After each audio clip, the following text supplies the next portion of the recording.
billion is outstanding. People have defaulted. Our customer, now I'm talking to our customer. Today, the webinar is focused on our customer. That is not a member, but our customer. About 150 billion is in default.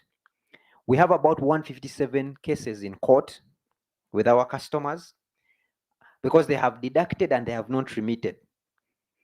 But what is worrying and where all this conversation leads to, as we keep doing this conversation is leading to the member. And what are we saying? The member, it saddens us, and we shall keep fighting. At retirement, after you have worked for our customer for all those years, only 5% of you go home and you are financially independent. Meaning, if our customer, your employer, was able to give you medical insurance, you are unable to provide yourself medical insurance when you leave them. If they are able to afford you a vacation, to afford you to go for a team building and sleep in a nice hotel, when you leave employment, you are unable to do all those things. So these statistics need to be addressed, and we feel like this is the conversation. So there's been a gap. The employer keeps giving. Our customer, the employer keeps giving. He gives to our member. He gives to NSSF. And what do we as NSSF do? We keep engaging the member. So the ultimate beneficiary here is the member. The member keeps receiving. You receive from your employer, you receive from NSSF.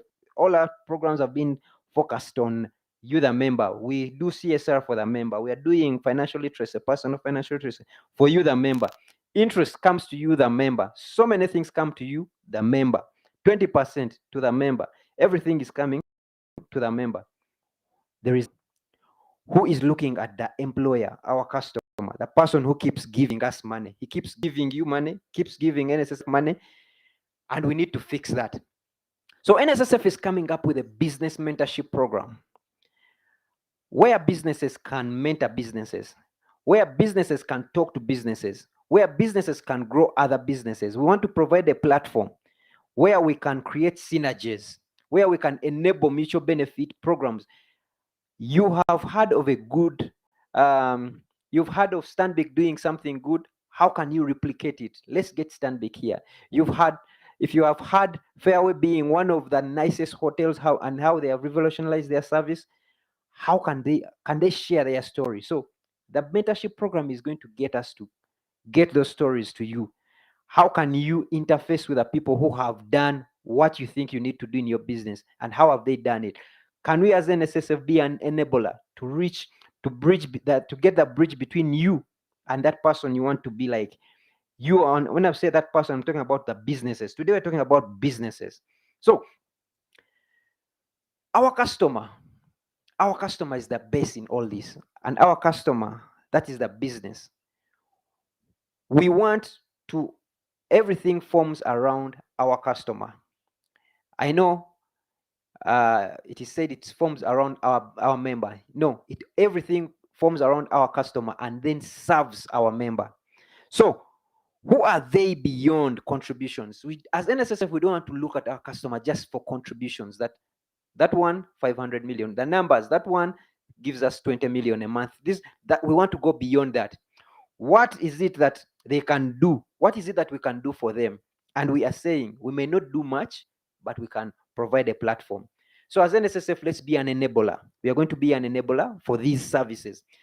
What is it that our customer can share with another customer for mutual benefit? These are not free services. We are looking for mutual benefits. We are not looking at becoming an NGO.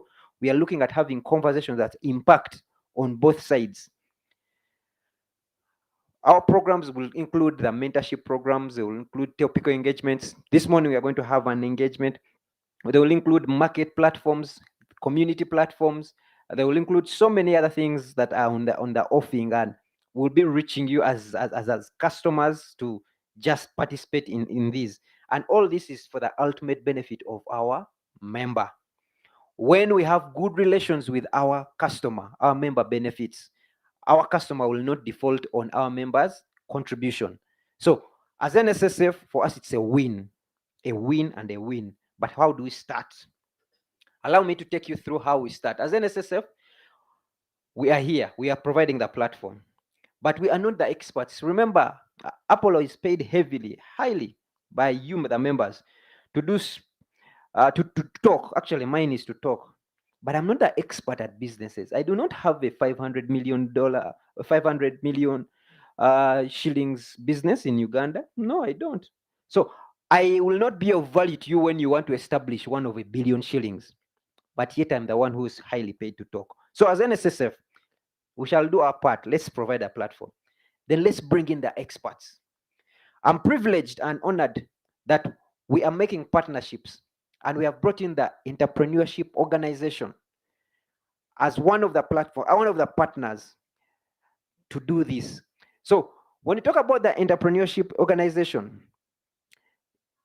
it has its inception in 1987. It started in 1987 for entrepreneurs and founders of businesses making more than $1 million in annual revenue. So as NSSF now, just to take you back, as NSSF, where we are paid to talk and we do the talking, we talk to organizations like this and we are able to influence and ask them to partner with us. And the Entrepreneurship Organization has been kind enough to partner with us. Now, the Entrepreneurship Organization, as you see, is talking about, it has people, its members are people, are businesses that have an annual turnover of $1 million. They have a global footprint in over 61 countries, and they have one in Uganda. Today, I'm privileged, and for the next 6 months, we're going to be hosting the president of the Entrepreneurship Organization in Uganda will be hosting a series of these engagements for the benefit of you members. He will be bringing his members, who every member you see here, I'm not calling snipers on them, but every member you see here commands over $1 million in annual revenue. Every person you'll see here, every business that will be represented will be commanding that much, and they're okay with URA, by the way. Don't worry, we are not whistleblowing on them. So there's an opportunity to learn and to grow through the entrepreneurship mentorship program. So the program that I'm calling the NSSF Business Mentorship is actually going to be provided by experts who have done it. What has NSSF done?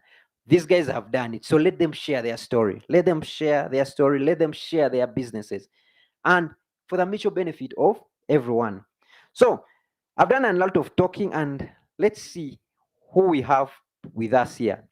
I'm about to go away so that the millionaires start talking. If my back office team is kind enough to share we need to know who you are. Who is it that is with us? Are you male? Are you female? We need to know if you're a male entrepreneur or a female entrepreneur. We need to know your age bracket. Are you 20 and below? Are you above 20? Are you between 20 and 30, 30 and 40? And we need to understand, are you an entrepreneur? And what stage are you at? Are you thinking? Are you at the thinking stage? Are you at the starting stage? Are you at 1 year, 2 years, 3 years? Kindly share with us. We need to know when my panelists start sharing what they share, they need to customize it to who they are talking to. So they need to understand who you are, your age, and what level of business you are in. And we shall close this poll in the next 5 seconds. 5, 4, 3, 2, 1. Thank you so much. My dear panelists, today we are talking to 63% males, sorry, 37% females. The majority in the age brackets are between 31 to 40. The minority are below 20. We have 26% between 21 and 30. We have 16% over 50 years. We have 24% between 41 and 50. What are their levels of business, entrepreneurship, in their entrepreneurship journey? And these are some of the questions you also need to answer. Where are you in your entrepreneurship journey? We will not ask for the age, but for the gender we shall establish. We have the majority. We have the majority of our members attending in the thinking stage. Most of them are thinking. They have not started, but they are thinking. 37% of our tenants today are thinking. 18% are starting. They have thought and they have started something. 11% have a business under 1 year. 21% have a business between 2 years and 5 years. And 13% have a business over 5 years. So, gentlemen, those are our panelists. Allow me to introduce to you our panelists today. The president of the Entrepreneurship Organization, Jaffa Azar. He's also the managing director of Fairway Hotel. Fairway Hotel has been courteous enough that every time I host my panelists, they take them for breakfast. I'm only going to ask that I'm included on that list, but probably I also have to make $1 million. But Fairway Hotel has provided these services, has given us a home, has given us quite a number of you've seen one of the videos, them teaching us how to do backyard farming. That is all Fairway Hotel, and it is courtesy of Azar. Thank you so much, Azar. Thank you so much for coming up with this program. He has also been gracious enough. In our studio here, we are hosting about 3 or 5. We will always give a chance for about 5 maximum, 5 people to come in the studio here and meet, just have a talk one-on-one with these gentlemen. And all that has been designed by him. Azar, thank you so much for that. Allow me to invite you to introduce the other panelists and take on from there. Thank you so much. Thank you very much for having us. My name is Azar Bandali Jaffer. I'm the managing director of Fairway Hotel and the managing director of Uganda's Finest, a recently launched company that works with young entrepreneurs trying to grow their businesses. It's sponsored by MasterCard Foundation and Private Sector Foundation, and we're doing a lot of very creative and great things, so come check us out. EO is an organization that brings together successful entrepreneurs from around the world with the purpose of growth, helping us grow our businesses and helping us grow ourselves. Today, I'm honored to be here with 2 fantastic panelists. We have Vikesh, who is the managing director of Vicklin Distributors, and Andreas, who's the CFO of Great Lakes Coffee. Please, Andreas, if you could introduce yourself, tell us a bit about your business, what you do, and how you got into this business. Thank you, Azar. I'm delighted to be here to be part of this panelist, and it's a great initiative. Thank you to NSSF for hosting and for EO Uganda putting this together. So my name is Andreas. I'm 3rd generation in coffee farming. Apologies. I'm 3rd generation in coffee farming from East Africa. I'm very proud of my heritage. My mom is a Ugandan from Western Uganda. My grandfather migrated to Africa over 90 years ago. And yes, is what we do. My coffee story started about 40 years ago from the day I was born. I was born on a coffee farm in Eastern Congo. I was educated in Africa, and I moved back to Uganda around 1999, where I joined the family business. And what we focus on is empowering Ugandan coffee farmers. We specialize in high-quality coffees with a very big focus on ensuring that farmers have access to the world's best markets to sell their products, ensuring that they're able to create both economic and social impact for their families. And above all, we are very proud to represent Uganda. We are in a part of the world where coffee is grown. Our neighbors, some of them supposedly have more famous coffee brands than us. But I think Uganda is on the rise. And it's a great honor to represent Uganda, Coffee Uganda, the brand Uganda, all over the world. And I'm looking forward to the conversation we're about to have today. Thank you. And Vikesh, kindly, if you could introduce your business and yourself. Thank you, Azar. I'm humbled to be here today. So my name is Vikesh Dauda. I'm a 3rd generation Kenyan, but I've actually been in Uganda for the past 20 years, since 98. So I pretty much just actually didn't even finish university and then was called over to join the family business in Uganda. And joined the family business, which is House of Dauda. We make Britannia, biscuits, Splash. Over a period of time, I moved around the region of East Africa, working for various family businesses, and then decided to settle down in Uganda, where my heart really was. And the opportunity came through family members who were in a similar business in Kenya, and to do some distribution and represent some wines and spirits companies. So I started the distribution of wines and spirits. I'm also into distribution of footwear in Uganda. So when you see your Umoja rubber slippers, that is the footwear that we do. In the wines and spirits, we represent a French company called Pernod Ricard, which is one of the largest manufacturers of premium wines and spirits in the world. And so that was started in 2012, and that's been my journey so far. Yeah.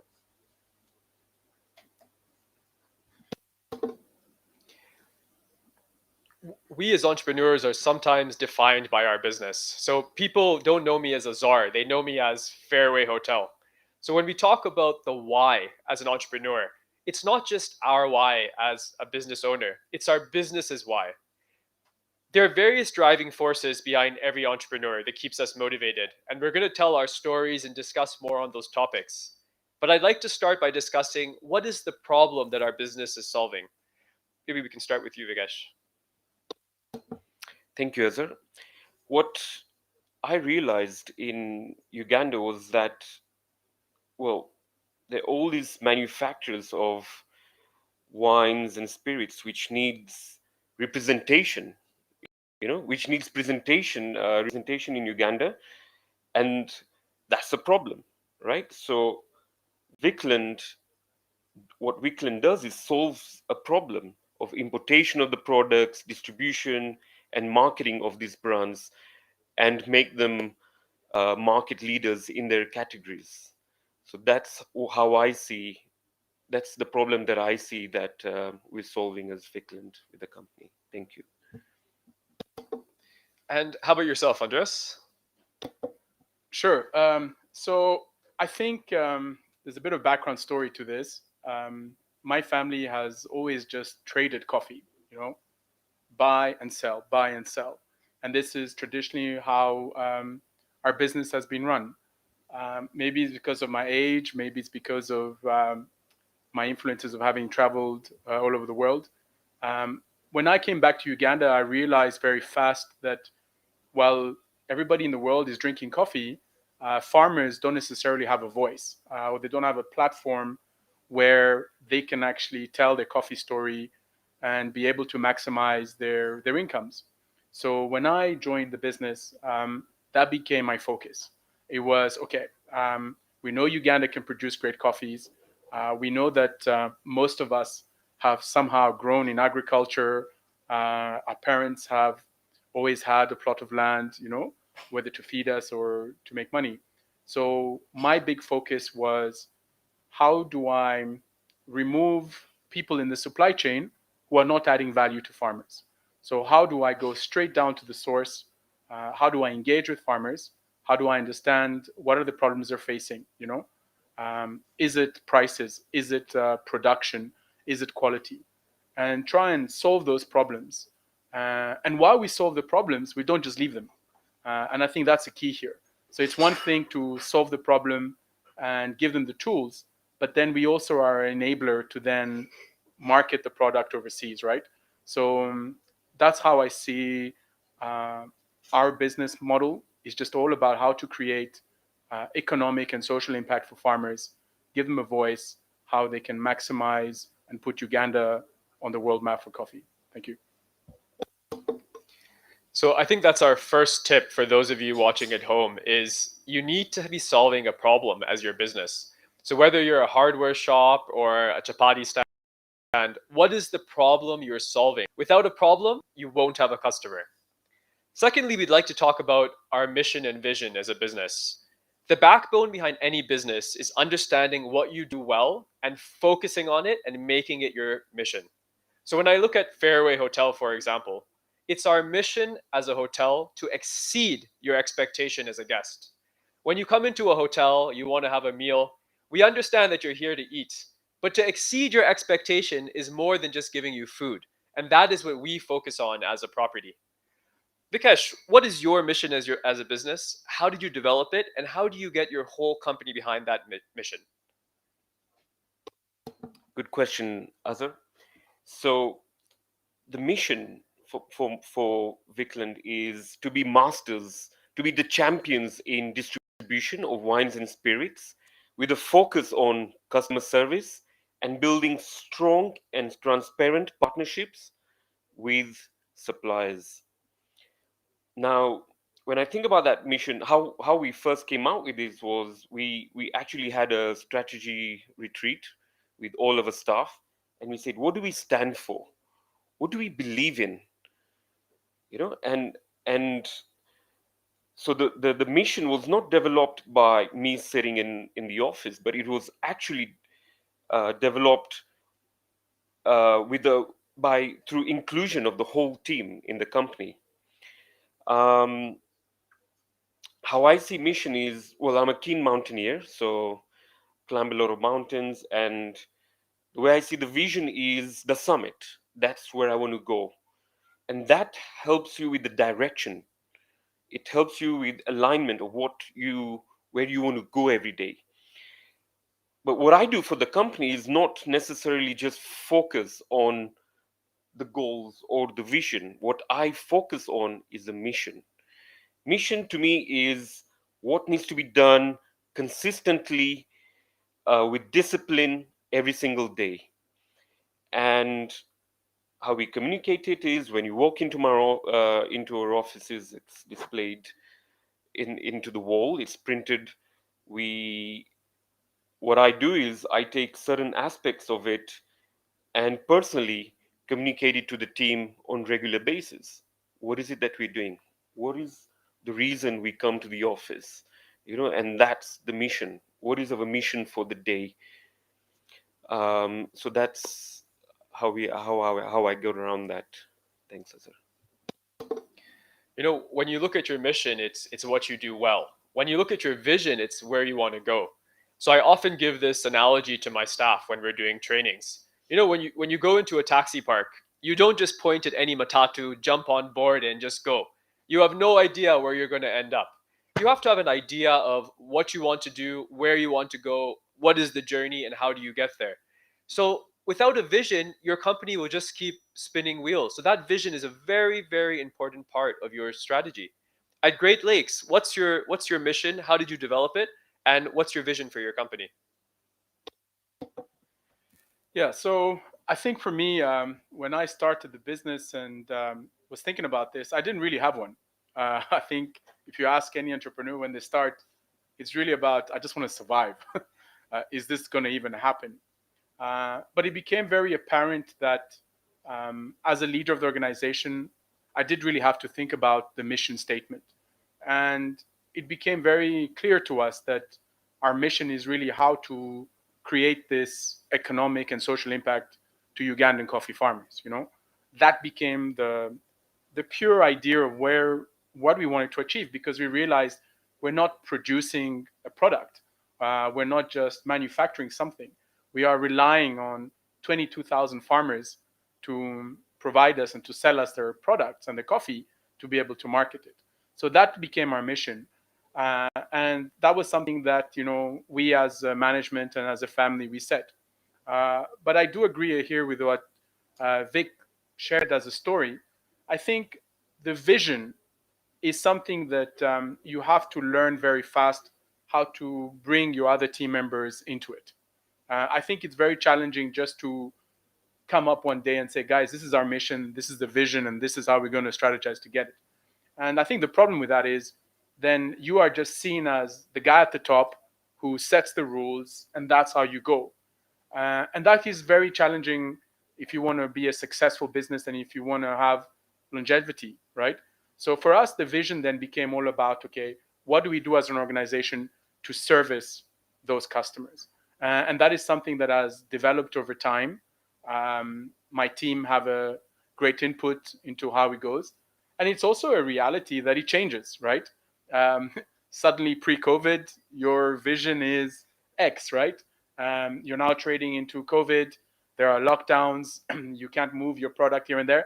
Your vision changes a little bit, but your mission never changes. So for me, I think that's my experience share, is that as a leader, set your mission so people know the mountain you're climbing, like Vic says, but the vision has to be built as a culture in the organization to get you there. And don't worry if you don't really know what it is yet, right? It can evolve, right? Thank you. Both of you stress the importance of having a vision and what it can do for your company.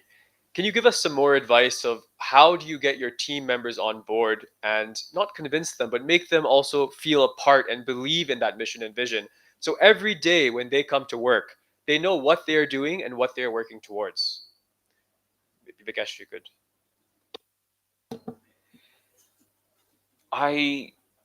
When I walk into my office, well, I don't actually walk into my office. The first thing I do is I walk to the warehouses and I say morning to my stores guys. And, every bottle of wines or spirits now needs a URA stamp.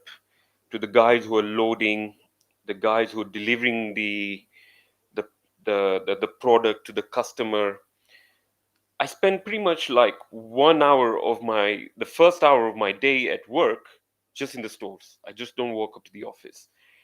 And just appreciating them, being grateful for them being there, and having that personal relationship with everyone in your organization and communicating to them about the importance of their job, no matter how menial or skilled it is important.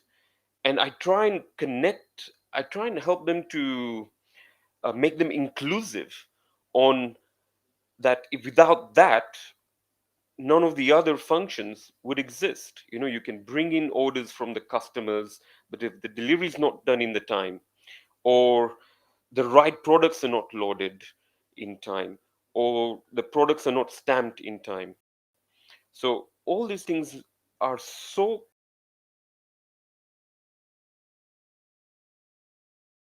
operates as a team and helps achieve your mission and vision. So personal relationship with your staff and communicating this on regular basis. Make it inclusive. They need to understand. There's no point having a vision and mission just printed on the wall. But how does this relate to every person in the team? I think that's important. Thanks, Azar. One of the key things I got from you right now is being connected to your staff. And I can relate to that a lot. However, whenever I start my day, I always start by walking through the hotel, and I always start at the back of the hotel. The people at the back of your organization are rarely recognized for their contributions to your bigger picture. So I relate to what you're saying, and I think it's something that a lot more directors and managers need to do is get on the ground, meet your people on a daily basis, and stay connected. Andreas, what's your opinion on this? Well, I think in my early days, I failed miserably at that. I was one of those entrepreneurs that thought, okay, I'm going to build it and I'm going to do everything myself, right? And then I actually realized eventually that I was the problem, that I just wanted to manage every single system that existed. And then I had the challenge where I was looking at sort of my core team, and I was not really seeing leaders come up. I was not saying people take responsibility for their positions. And so I started it's a journey, it's an investment, it's time, it's building relationships where I started to then focus on those soft skills, right? Just finding out more about those individuals that work in the organization, are they happy? What are they doing? Do they have goals? Do they have visions? And so that started a process. But ultimately, I think the turning point for me was I reached a point where the business was growing very fast, and we just didn't have structure, and we didn't have people taking ownership of the system. And so I put a lot of effort in what kind of people do we want to recruit, and this is maybe a good advice for young people who are looking to either set up a business or work in companies. When you present yourself to an organization, you might have the best CV, right? You might have finished in the best school and you might think that, you hit everything. But in reality, some of our best performers have been people who've just come with a thirst of appetite to learn. And to me, that was the changing point. The moment I meet somebody in my organization who wants to learn and wants to grow, it opens up a completely different side of me where I'm willing to share my learnings and values. And today I find myself in a situation where if I'm part of an organization or a family heritage that's over 90 years and I wanted to survive in the next 10, 20 years, I have to let go of a lot of these processes. I have to give the ownership to my team. And often as an entrepreneur, you're scared to give out your secrets. If I tell this employee or if I tell my staff member how to do this, this is not going to look good, right? And you fear that. But trust me, I've been on both sides. The moment you let go, the moment you become transparent and you open up and you start to communicate clearly, magic will happen. And the great experience share that I have for this is, there we are, in March 2020, we're about to have our best possible year. COVID hits, the lockdown hits, right? So the first thing is you're like, how am I going to save money? How am I going to save costs? So imagine having a conversation with staff, right, about sort of saving costs, potentially maybe everybody reducing their salaries and working from home and things as job security. Imagine having that conversation with your staff and team, whereby this is the first time you ever engage with them. Like, hi, listen, problem, COVID, out of a job, done. And so that's where you start to realize the benefits of really building a culture, the organization, the communication. And those conversations make it much easier. And in fact, in my case, many of my staff actually solve many of the problems that we have. So thank you. The one main thing I got from your comments was how important your corporate culture really is. From the hiring process to the onboarding process, you need to find people that fit within your corporate culture, who understand your mission and can grow with you to achieve your vision. For those viewers at home, what are some steps they can take for them to better formulate their own mission and vision? Any suggestions on how they could do this themselves? Like you said, it's not the first thing that entrepreneurs set out to. It's survival. It's how do you start the business. But this is a very important part about professionalizing ourselves. So any advice on that? So what I've realized in the past is sometimes if you're just living and breathing your business every single day, you're very inward looking. You are not thinking about the outside. So one of the things for me that works well is we have so many talented professionals in Uganda, right? People who are really experts at taking your ideas and communicating them. So my experience share is that when you really want to define to get to those core values, maybe bring an external person who can come in, who can interview you, and he can understand your staff, and together help you formulate that mission and that vision and what strategy. More than anything, really, I think what it does also, it shows the signs of vulnerability. To be able to open up your business to an external person, and suddenly you turn around and you say, my mission is to be number one, to have the number one sales. And that person comes in and says, well, you're not even hitting those numbers. You're like number 77. What are you talking about? Is this really your mission? So sometimes it's nice to have that reality check of an external person coming in and help you formulate those key strategies and pillars for your business. And correct me if I'm wrong, but this doesn't even need to be a paid professional. It could be a friend. It could be someone in a competing relative business, maybe your neighboring business. I think getting advice and ideas from those around you that you trust is very, very powerful. And sometimes when people ask you those questions that you don't think of, it helps you to formulate your own mission and vision. Vikesh, any ideas from you? For me, there were two things, and I don't manufacture anything or create anything in Uganda or as part of my business. So I try and understand what are my suppliers' expectations of me, and what are their values, mission, and vision. For you to be aligned, it almost kind of you automatically have to adapt to their vision and mission. So what is it that these brands, what is it that the suppliers expect for me to do with these brands? And so there is that process. The second process for me was internal, and was like, okay, this is my company, what do I stand for? And that is me as Vic, that this is what I want to do. Now the vision and mission then becomes a process of aligning everybody in your team to what you stand for.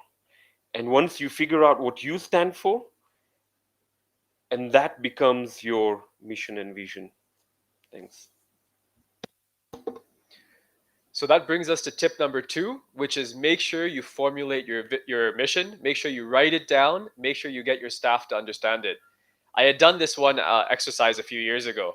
In order for my staff to pick up their salary, they had to recite the mission and vision. And through that process, every single one of my staff memorized those things. The next time when they came for their salary, I didn't ask them to recite. I asked them to explain it to me. Explain what is our vision, what is our mission, and why is it important to you? Just through these little processes, it helped my entire team jump on board. So you've come up with your mission, you have your vision. What are some of the steps you have taken, the strategy that's helped you get closer and closer to your vision? Maybe I'll start with Vikesh. Thanks, Azhar. So again, going back to the point I raised earlier, is for growth and success for my business, what I've done is to learn from my suppliers. The suppliers I represent have been in the world, they have presence in every country in the world. What has worked there? And what has not worked there? What are their successes and failures have been? And when you ask for it, your suppliers are more than happy to teach you or train your staff and invest in my company. So that's really helped me in terms of strategy. And the second thing has been to listen to your customers. What are they demanding? To don't go. I don't go to my customers thinking, okay, what am I going to sell, and how many am I going to make? It's about how am I going to help my customers to make sure they have the best product offering for their customers. What is missing? When you go to any bar or restaurant, you'll see there's a wine and spirits list. How can I dominate that? How can I offer products that are not there? Almost working from the other way around. So that's what's really helped me. Thanks. And for yourself? I think for me, as a business owner, it becomes quite crucial to really understand your research, your market, right? Understanding your competitors. Let's face it. Most of us are in a marketplace here that if we come up with a great idea and we start it, it's very easy for somebody just to come, this guy is successful, I'm gonna copy him. So for me, I think the first thing is always just make sure that you understand the market size, right? And to me, that is how it defines how your business is going to grow. If your vision is to say, you know what, I'm going to set up a little kiosk or a little Rolex stand in this market, which is in this specific center, I'm doing my maths and I can count that I can have 20 clients a day. 20 clients a day on 2,000 shillings, that's 40,000. times 5, that's 200 times a month. And then you start to say, okay, from a market perspective and the research, I have a small business that can work. Number 2 for me, I think, which is probably the most important thing to survive, is to focus on innovation. I think often we get very comfortable. I've got this great idea. I'm going to do A, B, C, D, and you just set and decide that's what you're going to do. And then suddenly, as soon as things start to not look that great, you panic and you lose that focus. But if you are somebody who is innovative, who's creative, always try to think the step ahead, right? Always try to think ahead. So what I always do is I'm not necessarily always thinking about how am I going to get to reach that sales target. I'm thinking, okay, I'm going to reach that in 6 months' time. So what can I do for the next 5 days, 10 days? So these are the small steps that you build up. So for me, I think those are the 2 key sharings and learnings about how I try to strategize my business. Thank you. So tip number 4 is have a strategy to succeed. Your mission is your purpose, your vision is your goal, and your strategy is the steps you take to reach that vision.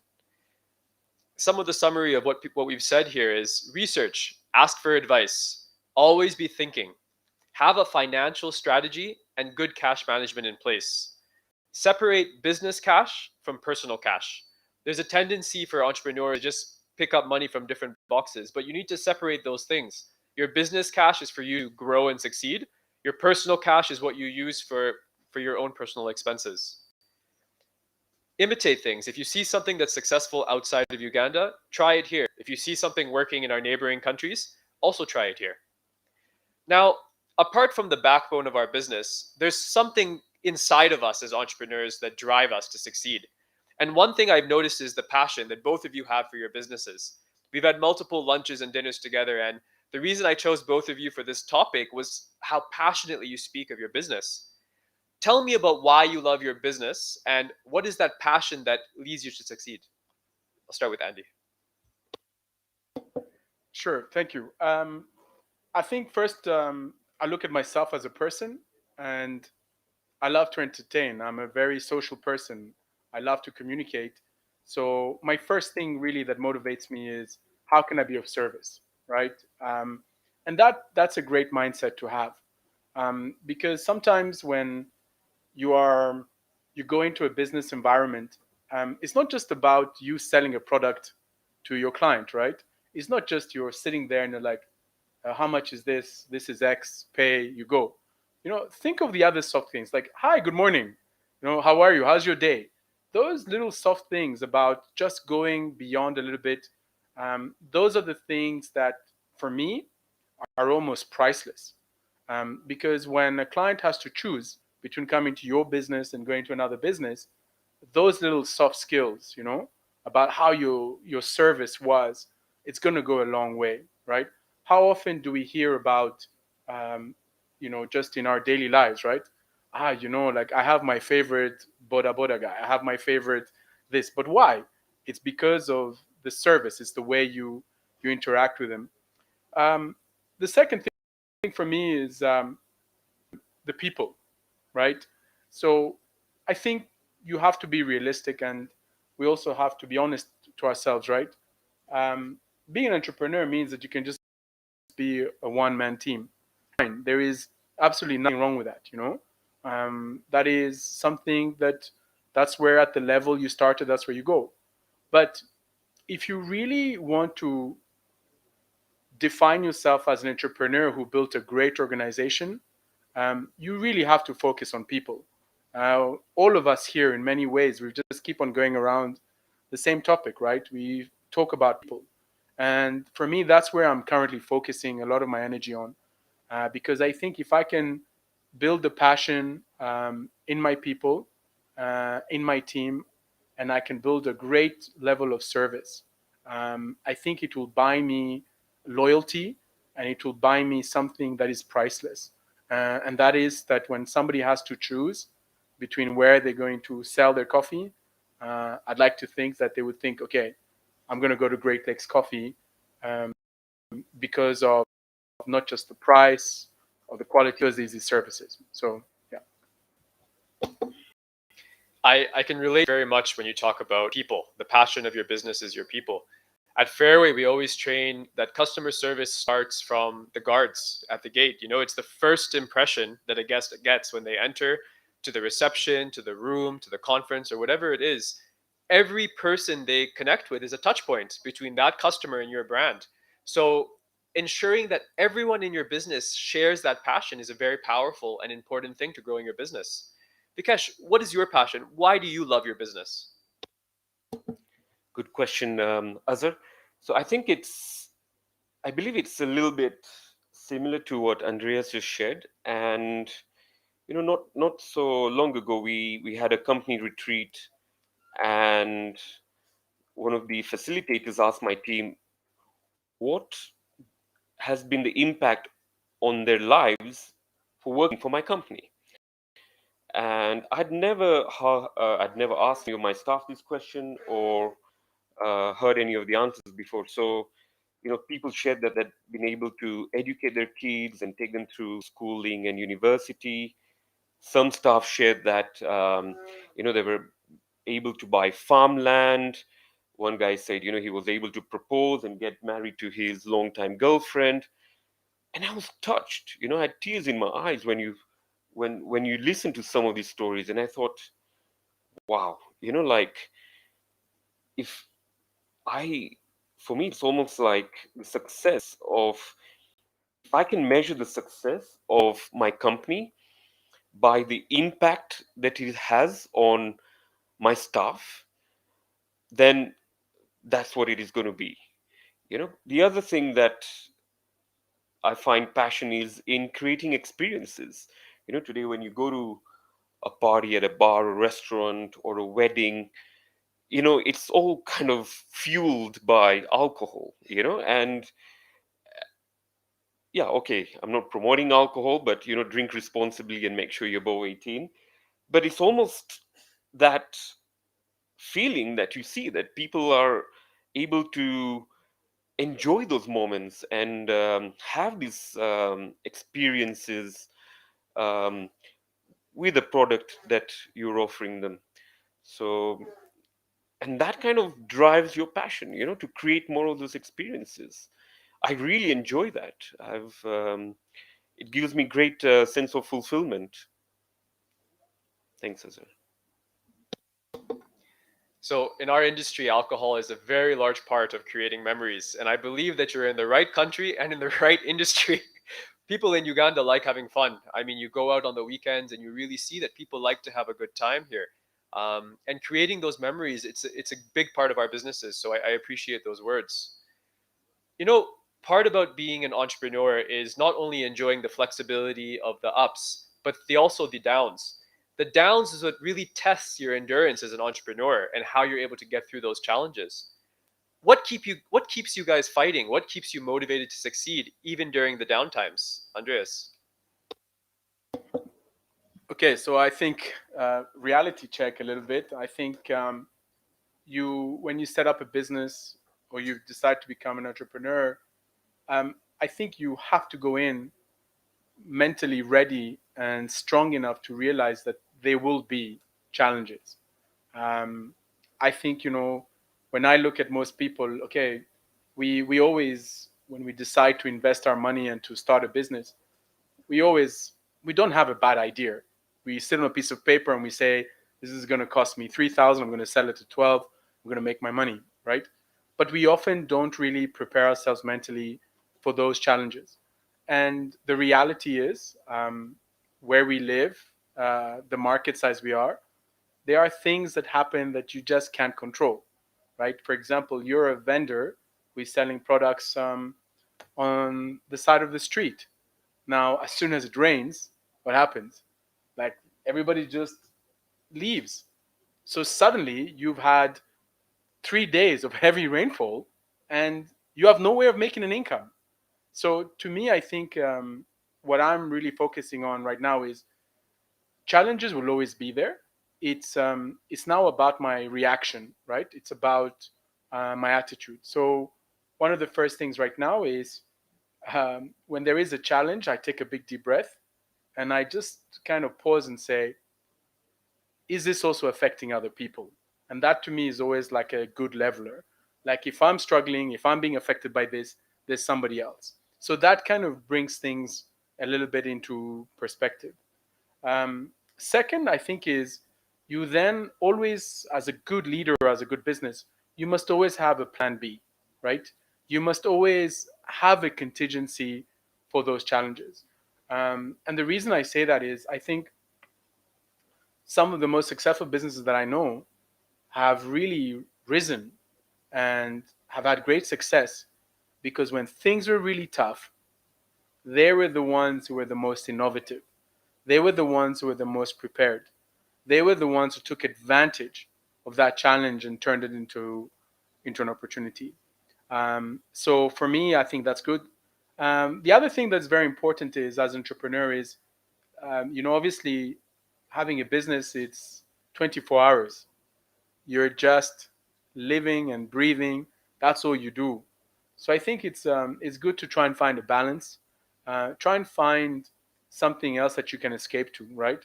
You want to go for a run, or you want to listen to music, or you just want to kind of just shut down your laptop, and just go for a walk, go and see your mom, go and see the kids.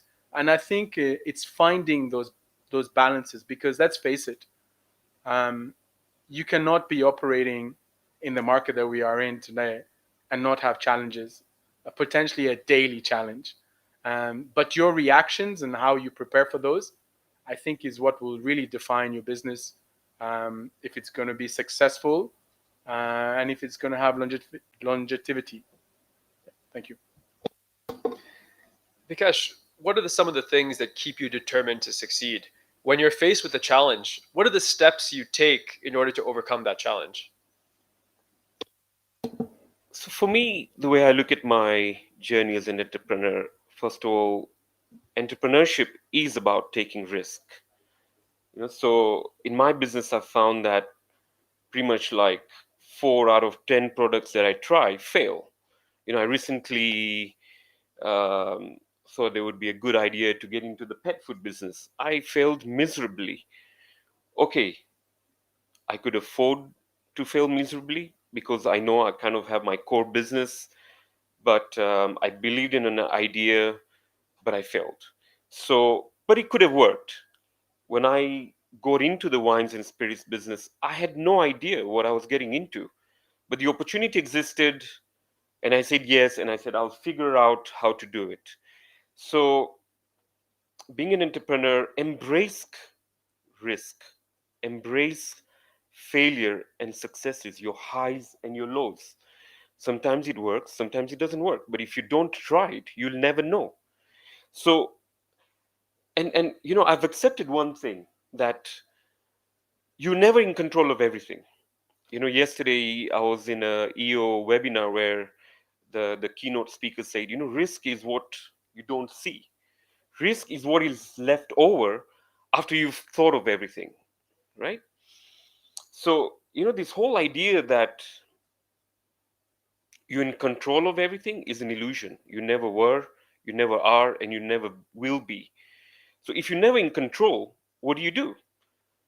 Right? You control the experience of your journey, of your entrepreneurship journey, of your business. So, be positive, enjoy the journey, right? Because the successes and the failures are part of it, they run parallel. So embrace it and enjoy it. I think enjoyment comes in the highs. It's hard to enjoy it in the lows. but you're right. I think having a balance between work life, personal life, as Andy said, and thinking of the risks that you haven't thought of yet, or preparing for those risks, is very important. There's two things that have come up in both your conversations. One is the challenges through COVID, and one is dealing with failure. Let's focus on the challenges we've been facing at COVID. If I look at my industry as a hotel, I mean, airports were closed, lockdown came all of a sudden. It was our hindsight, the thought process we had before lockdown, that helped us kind of make it through. What are some of the challenges you guys faced in your business in COVID, and how did you overcome those challenges? Start with Andreas. Sure. So one of the first positive parts about COVID is um, everybody went home all over the world, and people wanted to drink coffee, and there wasn't enough coffee, so the market prices went quite high. And so today, when I look at sort of our farmers across Uganda, they're probably having one of their best ever years in terms of the prices they're getting for their product. In some cases, farmers are making almost 40, 50% higher than they did 3, 4 years ago, which is great. You know, they when you're in agriculture, when you're a farmer, you know, it's a bit of a flow, and most of the times it's a lower flow. So when the tide is up, you take advantage. So COVID has been good for that, for my sector in the coffee prices. Farmers are earning more money. Those who focus on increasing their yields and production, having a great time.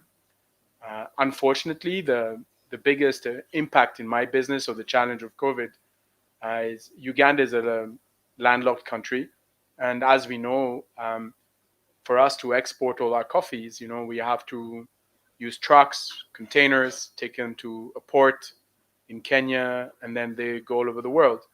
And if you follow the news, you know, sea freight costs all over the world, in some cases, are 5 times higher. So while we have this amazing opportunity to maximize our sales and our income, in reality, something beyond our control, such as this logistics bottleneck, is preventing us from exporting all this coffee that we're able to produce and to sell. So that is for me one of the biggest challenges. And at the same time, also we faced logistical challenges within the country. You know, I have to say, I think I was very impressed how fast our government reacted with the lockdowns and ensuring that pockets of the communities were all isolated. It was a problem for the first 3, 4 months for us. You know, you couldn't travel from Kapchora, you know, to take your coffee all the way back to Kampala. There were border restrictions. But the other great part about being an entrepreneur and being in this market, communicate with people, have conversations, you know, speak to the authorities. And very fast, as a community and as a actor, you know, we did engage with the right people and we found solutions. But overall, I think for us, the biggest impact of COVID is the logistics. You know, exporting our goods out of Uganda, when, let's face it, our economy is not doing really well right now, and there's very few items coming into the country. So yeah, it's one of those challenges. Thank you. One key point I picked up was the ability to be agile and adapt yourself very quickly to situations. As entrepreneurs, you always have to be thinking, you always have to be adaptable. You never know what's going to come your way. So that forward thinking, I think, is what also keeps us alive. Vikesh, in your business during COVID, I assume you also faced very many challenges. How did you overcome those? Of course, Azar. So, you know, while Andreas has a problem of getting his product out, I have a problem of getting product in. So during the pandemic, Uganda being a landlocked country, it's a big challenge to get products from Mexico and Europe and South Africa. You know, so where the lead times were like 30 days, and then now 60 and 90 days. So you need to stock a lot more, means you need a lot more investment, you need a lot more capital. So, you know, what has really helped me, and again, coming back to a point Andy made, was communication. So a key thing for me is keep your suppliers informed, involve them. They're your partners. Without them, you do not exist. If I can't get a product from my customers, I have nothing to sell. I mean, from my suppliers. So the point I'm making is, you know, they're facing similar problems. If you've had a good relationship, you know, they're going to understand, right? Because like South Africa stopped all sales, alcohol sales within the country, and for a moment they even stopped exports of wines. So my suppliers were able to afford me uh, longer credit terms and a better price because they had surplus stocks in the country. So involve, don't hide, involve your suppliers. The second thing is, we are a leading distribution company, but we are small. For me to have a management meeting and to change strategy takes a day. It takes a couple of hours. We have a new strategy, and within a couple of hours or the next day, we adapt that and we go. So be lean, be agile. So the third thing is, I come to the office, during the lockdown. I would walk it or take my little scooter or ride a bicycle to the office. And you don't, you're faced with times when you don't even know how to get to the office. So you get there, you meet staff, and they're all asking questions, like, boss, what do we do? How do we do this? How are we going to sell? How are we going to deliver? Bars are closed, nightclubs are closed, we still have a curfew. This has a huge impact on your business. So what I've learned is be vulnerable. As the owner of the company, it's okay to say, you know what, I actually don't know. I don't know what the solution is. I was not trained for this. I've not faced such problems before, so I actually don't know. Why don't we sit and we figure these things out together? So again, include your team and develop a strategy together. So, for us, for example, from, rather than selling to bars and hotels, which would, we developed a strategy. How are we going to focus on B2C, from the business to a consumer point of view? How do we make the product available to people's homes? How do we focus more on the off trade, which are the supermarkets and the shops? So be lean, be fast, and be ready to adapt. And you don't always have the answers. Figure it out. It's a journey, right? So some takeaways: communication. Communicate to your customers, to your team. I think that's what really helps businesses get through. Secondly, relationship management. I relate to that very much. For me in my business, all of a sudden money stopped coming in. People weren't going to the office, people couldn't pay up their bills. So the relationship we had with suppliers giving us 90 days, 120 days credit is what really helped us. I'd like to publicly thank all of our suppliers who have been supporting. Please continue to. And thirdly, the teamwork. You're right. I had the same issue. I didn't know the answers of how to get out of the COVID situation. And we did brainstorming sessions. We put pieces of paper up on the wall. I'd bring in managers, supervisors, even juniors, and said, hey, this is a problem we have. How do we solve it? So involve your teams, be transparent. Working together, you can get yourself out of certain challenges. A word that came up a few times is failure. Now, nobody wants to fail, but the journey of failing and being reborn through that journey is something quite powerful. You had said that once you focused on your core business, you were then able to go off on different things. And that's also extremely powerful. There's a tendency for entrepreneurs, especially in Uganda, to want to do multiple businesses. They're doing this, they're doing that, they want to do this. But without focusing on your core business first, strengthening that, and then trying different things, if something doesn't work, you have nothing to fall back on. I myself went on this journey a few years ago. I wanted to get into the pilau business. So I opened up a small pilau place in Taxi Park, 7,000 shillings a dish. And my thought process was, let's provide a high quality pilau in takeaway packages. But I didn't do my market research. Even that 2,000 shilling increment in price from what is normally 5,000 was enough to deter away customers, and I failed. But I learned through that process that, hey, do surveys, go on the ground, ask people what they want before you invest in their business. Can either of you share a story of where you tried something, failed, and what you learned from it? So people in the audience can also learn from that journey. If I may go, Azhar. So going back to the point I raised earlier was like the pet food business. So I'm like, okay, I have a route to market, going to supermarkets and shops selling wines and spirits. On the back of that, what else can I sell? How can I take advantage and maximize the route to market that I've created to sell other products and scale my business? That's what I thought. But what I failed to understand was that when you bring in a new product, it needs hard work to sell. Were my sales reps, was my team ready for that? No.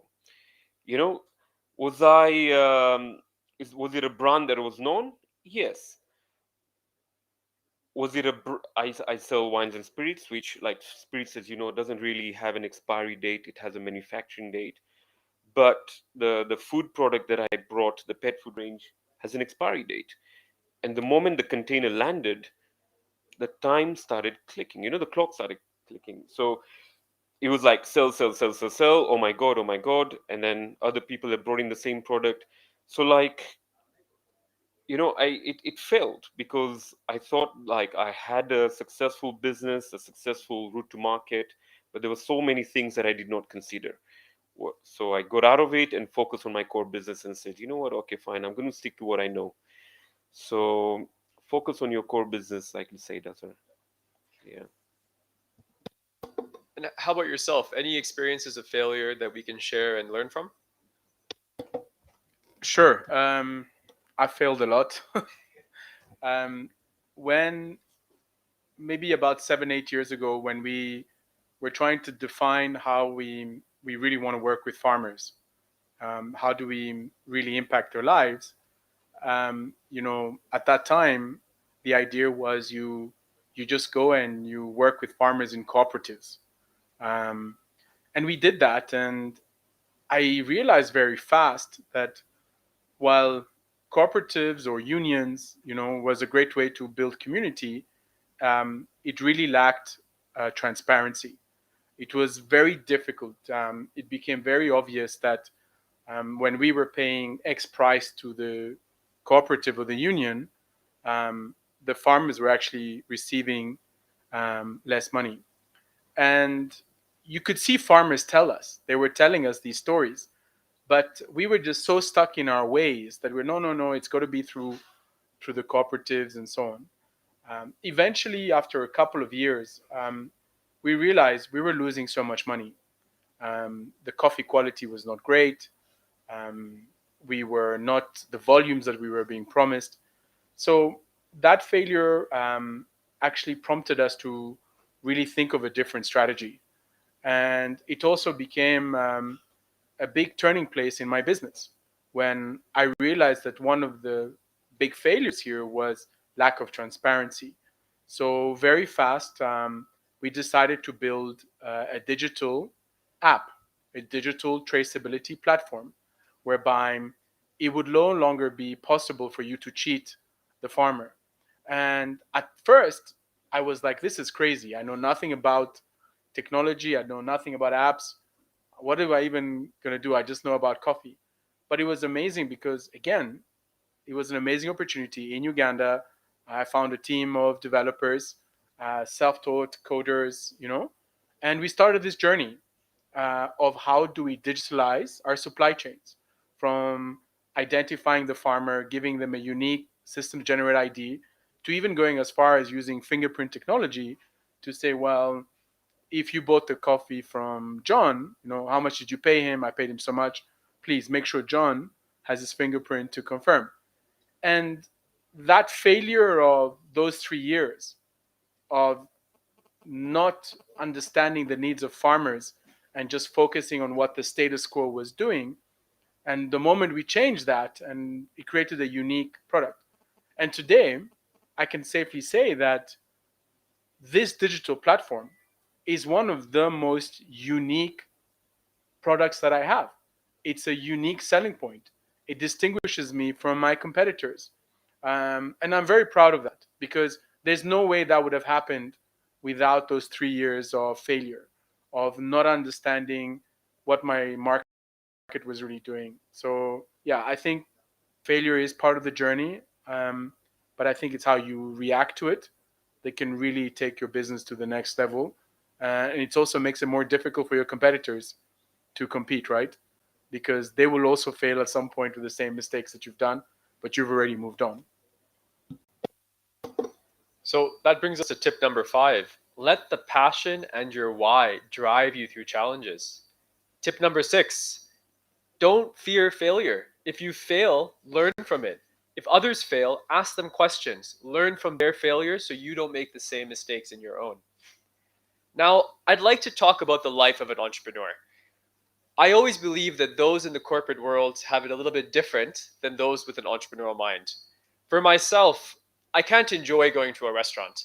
I'm going to a restaurant to eat with my friends, but I'm looking at the plates they're using, the service. Did they serve me from the right or the left?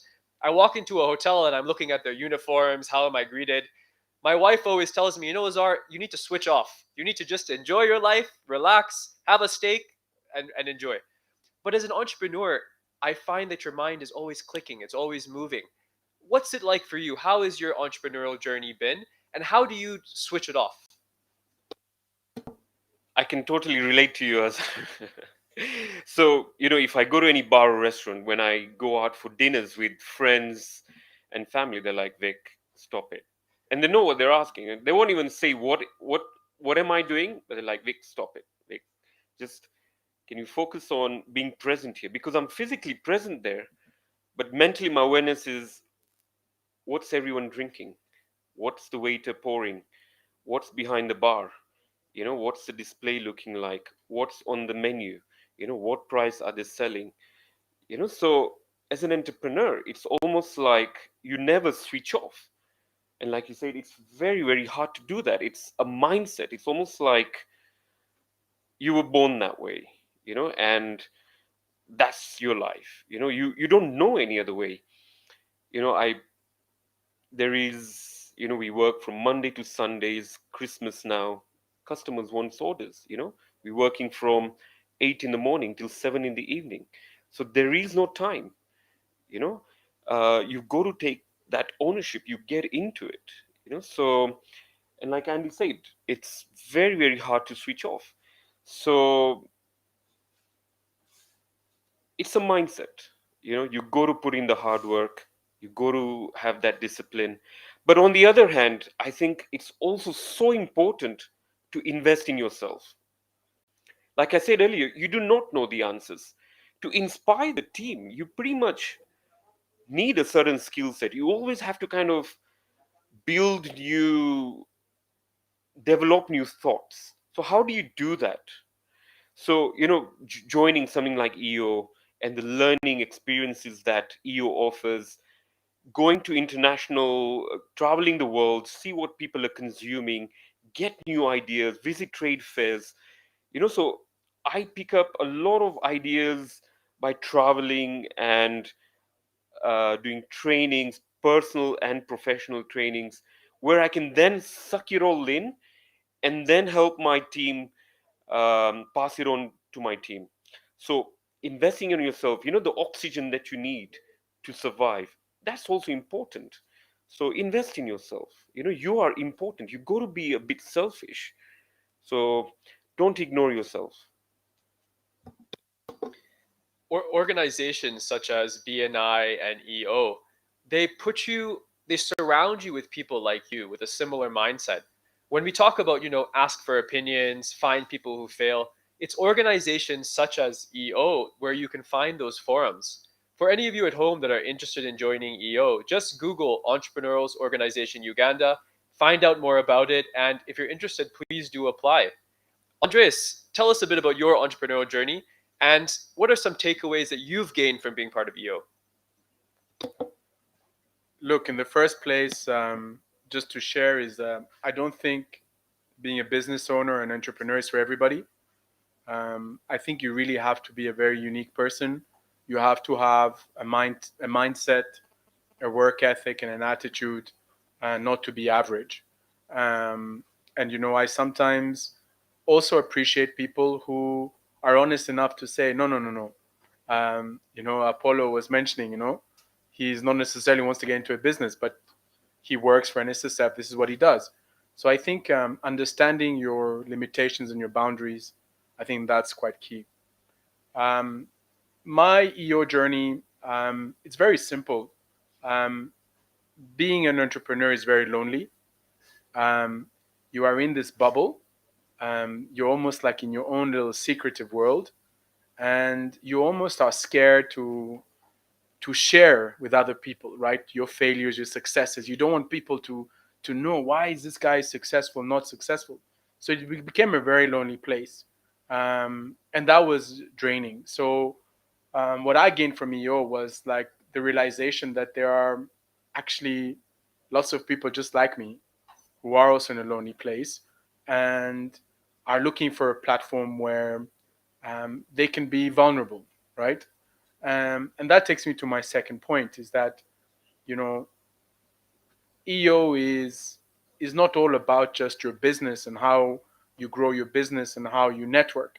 It provides that, but more than anything, it is a platform where you can be vulnerable. And to me, that has been something that I've really gained in the last couple of years. And I'll tell you why. I'm a big believer that um, knowledge, right, is quite powerful, and sharing knowledge is even more powerful. And I feel like I'm in the stage of my life where I am a little bit more transparent. I do feel that if I've had a bad experience, I'm gonna speak about it, right? I'm not gonna hide it. And if somebody's had a great experience, I want to learn from that, right? It's about these moments and experiences. So for me, EO has been a great space to meet like-minded people, to share my thoughts in a non-judgmental, in a vulnerable way. And what I get out of it is a bit like what Vic says. The personal growth afterwards is amazing. You will start to see how your business is, some of those key things that you learned in those conversations with other people, you're going to apply them in your business. And I'm very proud of that. And I'm actually also incredibly proud of this initiative that you've taken to openly speak about the challenges, about entrepreneurship, the pitfalls, because I do feel that, we have such a vibrant, young base that is looking to be creative, that is looking to be innovative. And I'm really grateful for EO and NSSF to put on these events where we can share these stories in a really nice, open way without feeling that, oh, am I going to be telling too much information and secrets? So, yeah. Can I share something? Please. So, when I look at the EO values here, it says, think big, be bold, together we grow. So, what comes to my mind when you ask about the EO journey is, first of all, it breaks down into two for me. So, what is personal and professional? So, personally, you always had this dream. You have your bucket list. I want to climb mountains. So, with my EO buddies, I climbed 4 mountains in the past 2 years. Always wanted to go on a long open road journey. So, with Andreas, I think it was last month that we did 1,000-kilometer bike ride with over a period of 3 nights and 4 days. Something that I always wanted to do, but I didn't know who to do it with. And then you come, you establish, you form these like-minded people, and you're like, yeah, let's do it. Be bold, let's do it. We did a bungee jump in Dubai in October, with our EO um, group, which attended the conference there. Again, experiences I wanted to do, never had the chance, but now I'm doing it with my EO members.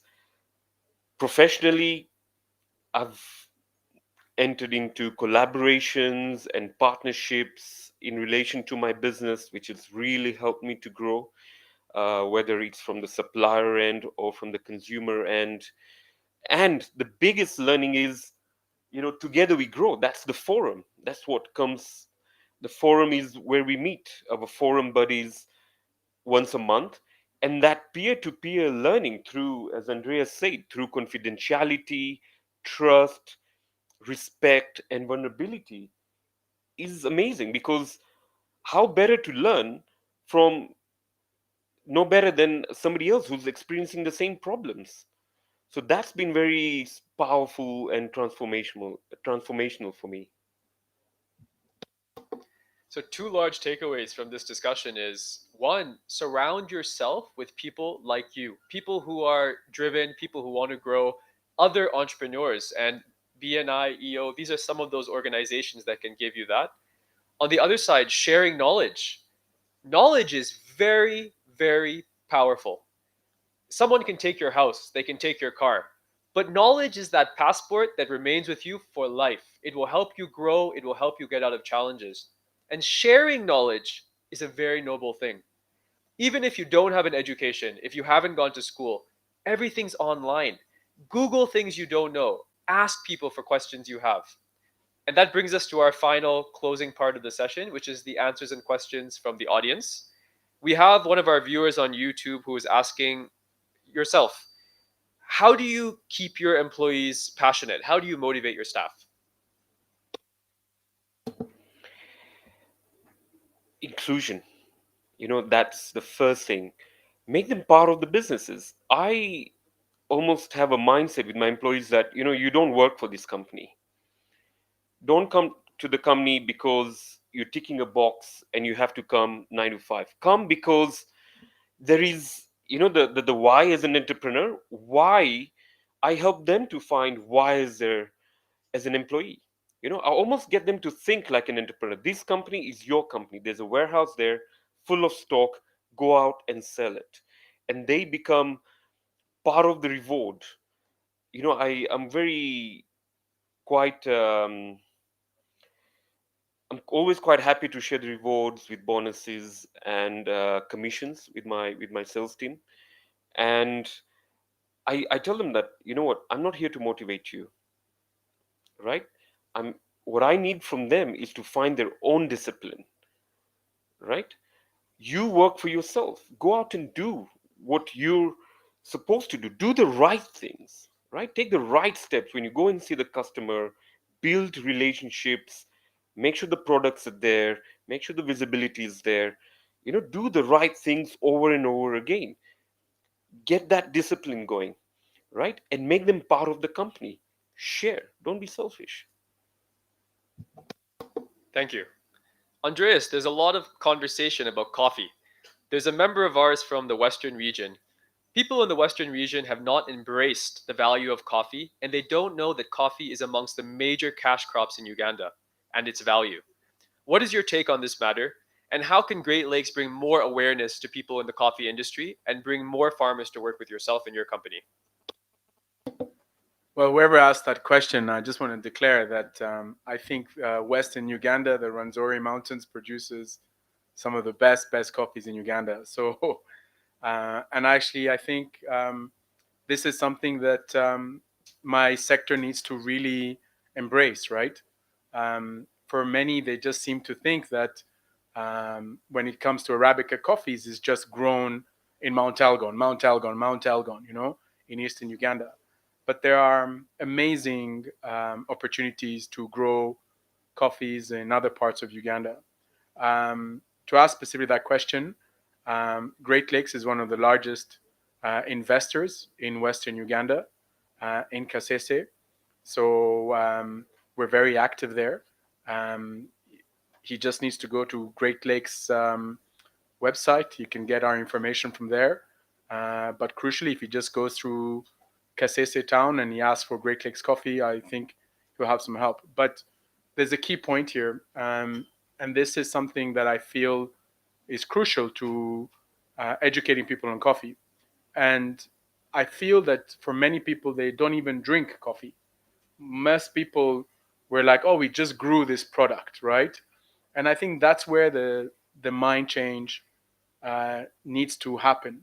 So, when you go around Uganda, you see people, they spent all this time, they've grown their coffee, and then the next thing they do is they just throw it on the ground and it just picks up dust, soil, all the things. And I always say to people, like, would you want to drink that? Would that represent something of quality? So for me, I think that's the key here. I think the people who want to get in coffee and who want to get into supplying good coffee, I think the first thing is just go out there and just drink a cup of coffee, right? Compare and see, okay, why is this coffee different to that coffee? And then you yourself, very fast, once you drink it, you will see the answer there. You will realize when you ask the next question, well, who grew this coffee and how? versus who grew this coffee and how, then you realize that clearly the person who's growing the better quality coffee is able to earn a bit more money. Douglas Bibita is asking, as an entrepreneur, you seem to be specialized in particular areas. What is your take on diversification into other businesses? Are there any dangers associated with diversification? I think you've got to be careful, right? I think in your early formative years of setting up a business, I think you've got to focus on one. I think it's very important that you establish the base, right? Because let's face it, as an entrepreneur, you're also taking a risk, not just for you, but for your family members, right? You didn't quit your job just to be selfish for yourself. Whatever you're going to do and set up has got to be able to sustain your family. So I think it's very important that you first focus on that one business. And the reason being, I think if you're really passionate, right, you will focus on that business. The moment you start thinking that from that early stage to diversify, I think then you haven't really quite figured out what is your passion and to go on. So I think in the early stages, you focus. As your business grows, as your cash flow grows, you will find amazing new opportunities. And I think at that time, then you have the opportunity to diversify, right? But never forget, always have one core business. That is the one business that sustains you. Rain, sunshine, markets change, that's the one go. If you then have the additional capacity, then to diversify, I think is a great strategy, and it's how potentially how you go from just being a very basic business owner to really creating a generational wealth, as they call it, right? To be able to provide for your kids and then their grandkids and so on. So I think it's the timing of the different diversification is key. Please. Can I answer? Can I add something to that, Hazar? So my thought on that is, as an entrepreneur, time is finite, right? So you only have 24 hours. Your where you spend your time is where your awareness goes, and where your awareness goes is where your focus goes, and where you focus on is where you eventually end up being successful. So do I have the time, first of all, as an entrepreneur, to have multiple businesses? If I have a team that is managing, okay, fine, that relieves me of certain time, and then I can maybe do other businesses. But while I don't have that, I'm not going to look at it. I personally, I'm at a level where I have no time, so I'm not looking at any diversification. Second of all, what I believe in as an entrepreneur is, three things go to make you successful: it's knowledge, passion, and action. Right? So when you think about diversification, do I know the know-how? Right? You can always learn that, but then do I have the passion for that, or am I doing it just for the money? You know. And the third thing is action. Right? This you can make fancy business plans, right, and they look very profitable. Okay, fine, and I'm very passionate about it. But am I going to do something about it? And to do something about it, do I even have the time to do it? Right? So I think you've got to consider these three elements before you think about diversification. I love that. Diversification, passion, and action. Those are some great answers. I'd also like to recommend that those of you who are looking at diversifying your business, first try looking at those businesses that are complementary to your business. For example, if you have a small restaurant, look at the takeaway business, look at deliveries to other corporates. If you're in, for example, hardware, people come for you for hardware because they want to build something, to do something. Try to formulate a team of tradespeople around you. You can link up tradespeople with people who are constructing, take a finder's fee. So always look at those diversifications that are somehow complementary before going into something that's completely different. Another question from online. Elata Filifa is asking, as entrepreneurs, how do you sensitize your employees about savings?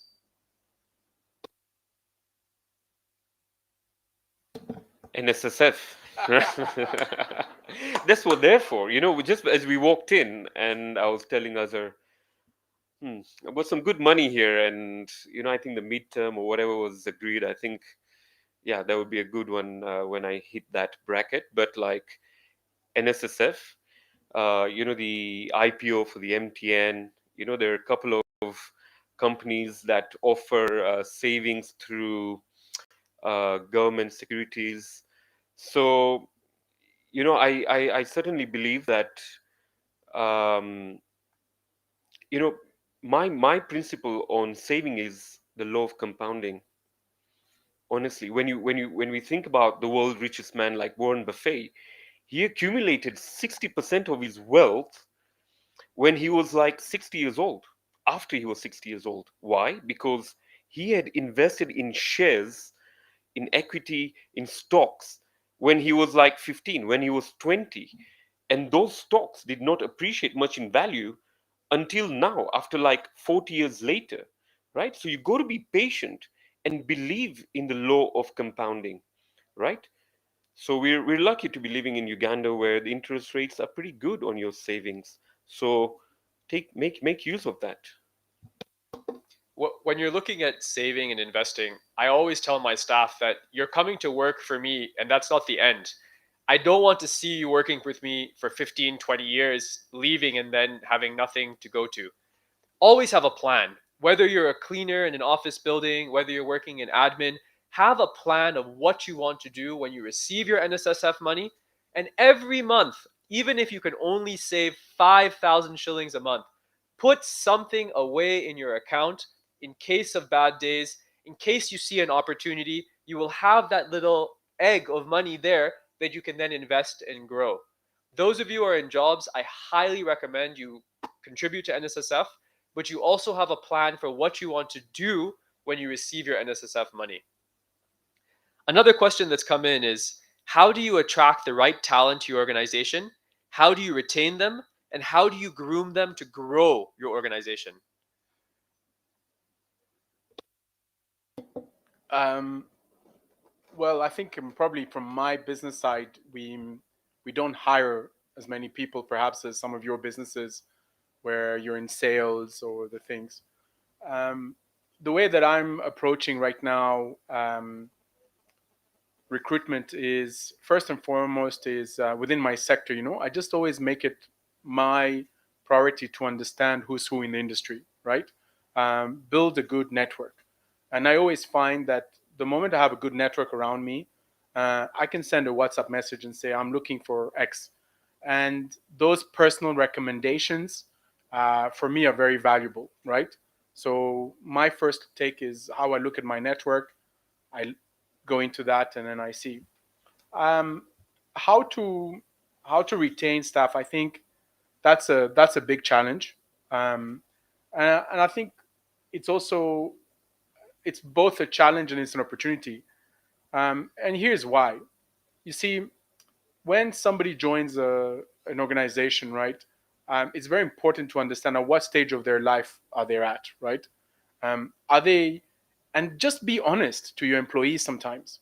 When you go for an interview, when they ask you the question, what's your goal here? A bit like what you said.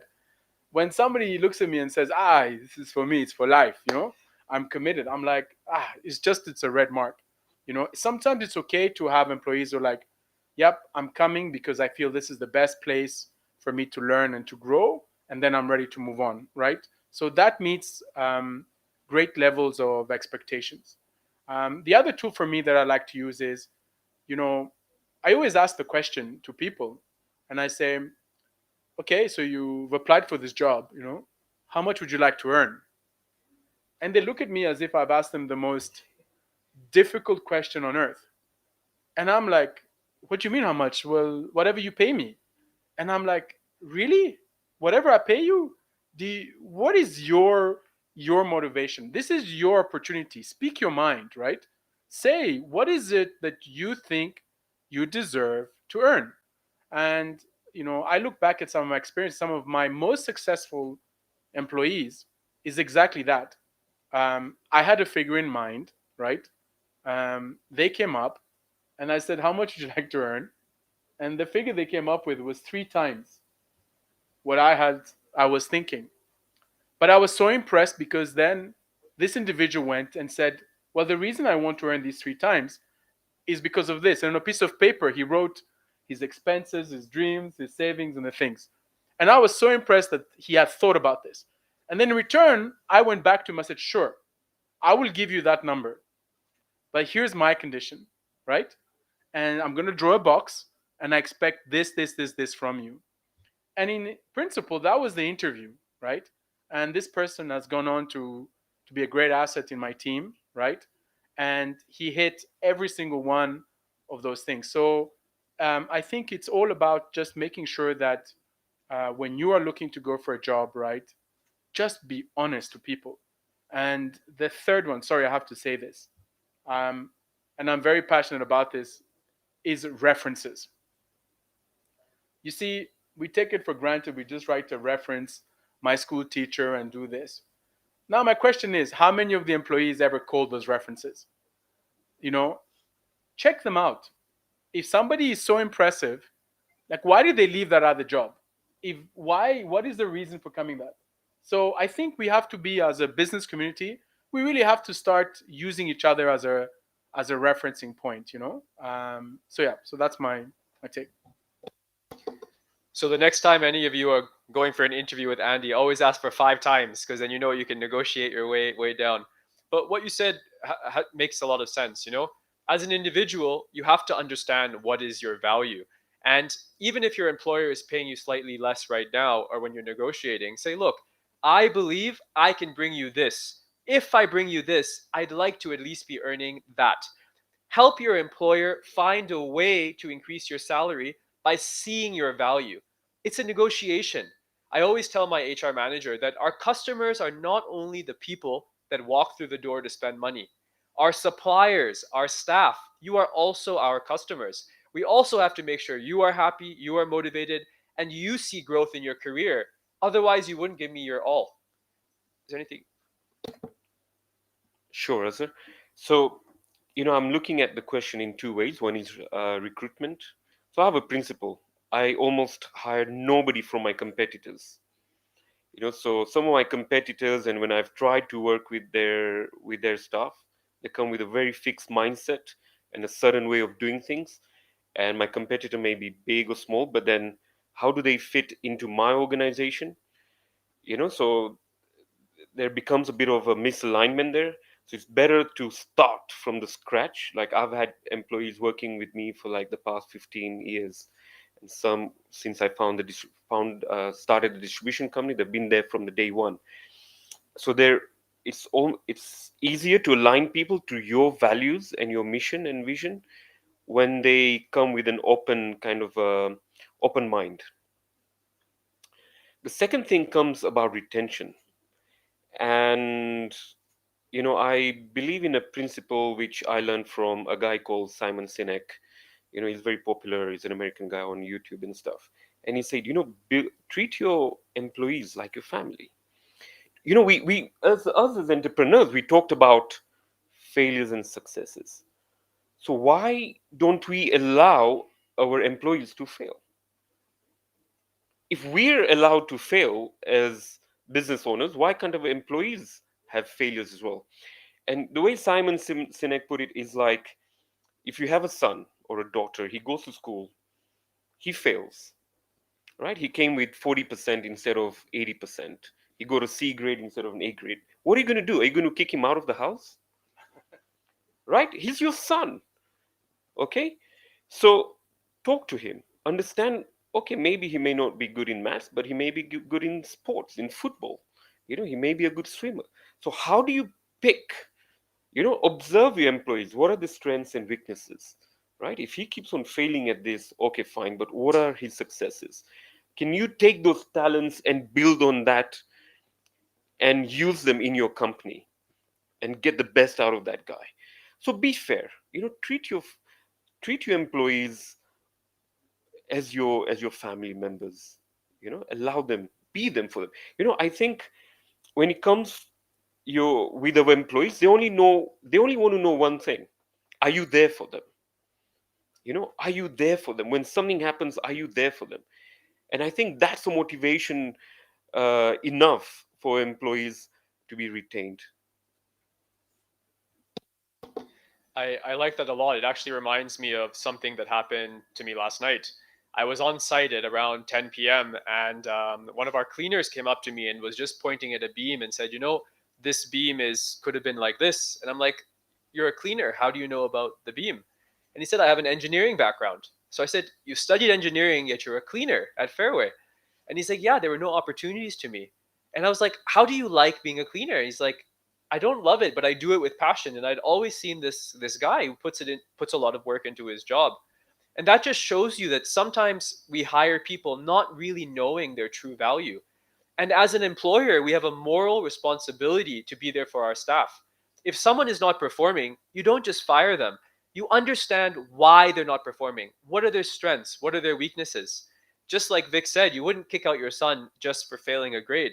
And it should be the same way for your staff. You can't just fire someone for not maybe meeting your expectations straight away. First understand the reason, train them, give them the opportunity for them to surprise you. We have a lot of questions coming in. We'll only take a few more. We have one from Peter Ngungu. According to the poll conducted earlier, most people have not started their entrepreneurial journey. What advice would you give to them? And do you think that entrepreneurship is a skill that can be taught, or is it something you have to be born with? Okay, that's a great question. I think first, I think it's something that you kind of have in you. I definitely think that you've got to have that ability to be a multitasker, great communicator, just have that charm and charisma. The way I look at young entrepreneurs in Uganda, or young people want to get it, I think this is a great time to try your idea in Uganda. There are a lot of NGOs, a lot of development agencies. Azar, you talked about the group that you have founded, where there are now so many platforms where young people can go and pitch an idea, get their idea revised. And there's lots of people like us who are willing to give up their time to mentor. So my advice is this is the perfect time for you. If you have a good idea, look up these development agencies, these entrepreneur programs, youth employment. It's a big focus. You'll regret if you don't do it. Well, I was born into a family of, fortunate to be born into a family of entrepreneurs. So it's almost like that's the only thing you don't know the other side. So, coming from that, from the moment you're born, I was working in my dad's shop, so I understood how stock keeping and warehousing works. My dad had a transport company, so you understand how logistics and freight works. So for me, I was maybe privileged and fortunate to just born into that, and that gave me an enough experience to be an entrepreneur by myself. But and maybe that's why I don't believe that I needed a degree or anything to validate what I already knew. So I also believe the Western education system and stuff, yes, it works, but it may not be applicable to Uganda. So yeah, I think you just need to get into it. Thanks. I think what you just said was very powerful. I feel like a lot of people believe they can't succeed if they don't have the right education. Yet, you yourself said you haven't finished your degree and you're succeeding in business.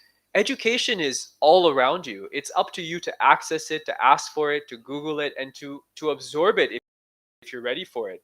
And when you're starting a business, you need to have that confidence. Do the research, ask questions, get advice, but have confidence when you go into any business. We have a question here from Sarah Apua. There are a lot of people out there who have great ideas, but lack the capital to make it happen. As great entrepreneurs in this country, what would you advise them regarding how to get capital to start their businesses?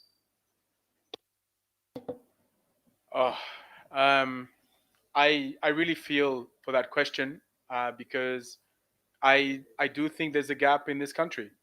I do feel that a lot of the money that is put in place to help entrepreneurs is almost unattainable for the entrepreneurs. These institutions, they put a list of all the requirements. You need 3 years trading history. You need this, you need that. Well, wait a minute. It's my first time doing business. So I definitely think that we are failing entrepreneurs in this country in that sense. I don't want to discourage the great organizations that are there promoting, but I definitely think that there has to be a different mindset to change to distinguish the type of entrepreneur that there is or the type of opportunity that somebody's looking to do.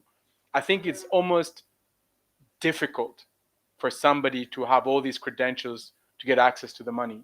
So I would love to see an investment portfolio or a group come in where they can do like small amounts of loans, right? Whether it is 500,000, a million shillings, right? Whereby just get people the chance to prove their concept and just to get things going. So I do feel for Sarah, and I think that there are people much more powerful than me with a lot more ideas that I think there's a gap in that market for sure to help them out. Another thing that works very well is finding like-minded people who have the same passion you do for your business idea. So you might have saved 100,000. You might find Anne that has 250. George has 400. How do you come together, assign roles to each other, and grow your business together in an open, honest, and transparent way? Working in partnership can be very, very successful if you do it in the right way. We have a question here from Emmanuel Ogangwa. How can I make the right partnership and not fail? What is your view on partnership in business?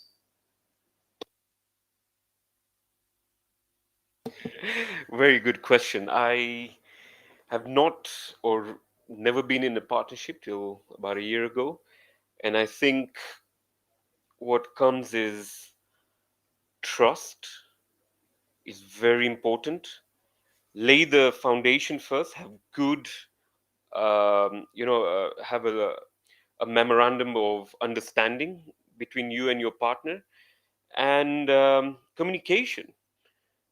Keep an open communication about your fears, right? There is no harm in it, right? If you believe something's going to work, something's not going to work, or things are happening your way, or if as per your expectations, communicate. Don't let things build up. Handle things or solve problems when they're still small. Don't let this problems or communication gaps compound to something that builds up to something much bigger than, and have a mutual friend in between as a moderator, who understands both of you and can help in case there's any crisis. Yeah, I think there's a generational gap, right? So I think in our parents' generation, it was a much easier way to trust people, to get into business with them. A handshake was worth a lot, right? I think things have changed a lot. I think it is more challenging. I've been in the experience where I was in a partnership and it was a disaster. It failed badly, but I did also pick up some of my best lessons in life. So there was a positive side. For me, I think if you're going to go to a partnership, especially with a friend or with people that you know, I think you have to follow Vic's comment here. I think before you even put 1 shilling in that business, I think you guys just need to write an agreement, write in a document, write absolutely everything, including the most dangerous word, which is like, in case we fall out, in case it fails, right? This is what it is. Don't just write the good stuff. You've also got to write the precautions. So I think you can do it, but make sure you do the diligence. We're going to take our final question from Jeffrey Boger. I have a side business, but supervision becomes a challenge due to the demand of my current job. How can I ensure effective supervision even when I have my own job? I think this is a lot of people can relate to this, right? I think a lot of people are in a position in their life where that extra side job is key and to get the money. So my experience share with that is systems, right? Don't invest your money in a side job if you don't have a system. And a system can be something as simple as just a book where it records everything, or an accountability, right? Or a random spot check. So I think it's you have to have systems in place. Yeah. I think another thing that works very well is the key people in your team. Give them an opportunity to grow with you. So let's say you have a supervisor, you're doing a small hardware business. Say, if you're with me for 2 years, I'll give you an opportunity for profit share. In your third year, I'll give you 5%, then 10% in your fourth and your fifth. So they themselves see why they need to grow with you, but always follow through on your promise. The worst thing you can do as an entrepreneur is promise something and don't deliver. Just to sum up the day, are there any last words of advice you can give to our audience before we hand back to the NSSF team? Look, I think if you have a great idea, if you have the passion, and I think that's key here is the passion. If you're solving a problem, I think follow your dreams, right? There's a likelihood it will fail, but don't be that person who said, "I didn't try." Just give it a try, because if it doesn't work out, it's okay. And my big advice really is: the younger you are, the braver you are, the bolder you are. When you get a bit older, when you have a family, you have responsibilities. Failing is a problem, right? So I think if you are young, you have the ambition and the drive, go for it. And I think Africa is an amazing place for you to try that. We have a fantastic like middle class that is growing. We have also a unique part where we're all entrepreneurs somehow, because every day we're trying to survive by doing a deal. So go for it. I encourage it. Yeah. For me, Azhar, I think the tip I would give is hard work. The journey to the summit is taking one difficult step at a time. And, you need patience for that, and you need discipline. That's my second point, that it's doing the right thing over and over again. It's not about one big win, it's about small wins every day. It's about the 1% every day. So have the discipline, and you'll see the gains, and put in the hard work. Thanks. Wow, that's some great insight from our panelists today. Thank you very much for your time. This is the first session we're having. We're going to have one every month for the next 6 months. So please join us next time and grow with us, and let's all grow together. I'll hand it back. Thank you so much, EO. Thank you so much, Azar. Thank you so much, Vic. And thank you so much, Andre. I hope I've said all the names correctly. Thank you for sparing your time out of your way busy schedule. I was listening to you, and at some point, Vic said, "I don't have time." And I'm like, wow, we are humbled and we are honored to have you here today. Um, um, I'm here to just give a few closing remarks. I hope we've picked all the tips that they have given to us, and I hope we grow to be better entrepreneurs and better individuals, and even to the employees. I like this discussion because it has picked on almost everything. It has picked on the employer, it has picked on the starting entrepreneur, it has picked on the employee yourself. So it has spoken entrepreneurship money, business money, even personal finance. I am so glad that we had a chance to have you and host you. And we should look forward for the next they're now 5 months because we've done this month. For the next 5 months, January will be here again, same time on the 21st of January, and we'll be speaking setting winning annual strategies. So business people, please log in, but also people who are just thinking of starting, please log in. This might be the talk that will actually push you to start. I've also liked the parting remarks. Discipline, that's a very good point. Hard work, and Andreas says go for it. Just one thing, a tradition that we have for everyone that we host, you leave a book that you've read that has inspired you, let's say that since we're talking business, in the line of business, that has kept you thinking or helped you to grow yourself. I'll start with Andres. Rich Dad, Poor Dad. Great book for young entrepreneurs. Yeah. I'm a keen reader. There are quite a few that come to my mind. But I think I'm a big fan of Tony Robbins. So pick any Tony Robbins book, transformational, very powerful, life changing. Thank you. For me, there's a book I recently read on habits. I forget the name, but I think it's called 30-Day Habits. But apart from books, I really think that there are so many amazing podcasts, YouTube videos, just YouTube, entrepreneurship, how to grow your business, business strategy. These are the things and tools that will help you guys grow. Thank you so much. Thank you very much. Thank you to our wonderful audience. Thank you for joining us today. Thank you for sticking with us for these 2 hours. For those who, if you know someone who has missed, this will be stay on our NSSF YouTube page. Please go on there, rewatch, tell your friends to watch because there were so many good insights that was shared. Thank you to all our audience, and we wish you a Merry Christmas and a happy 2022 rather. Thank you.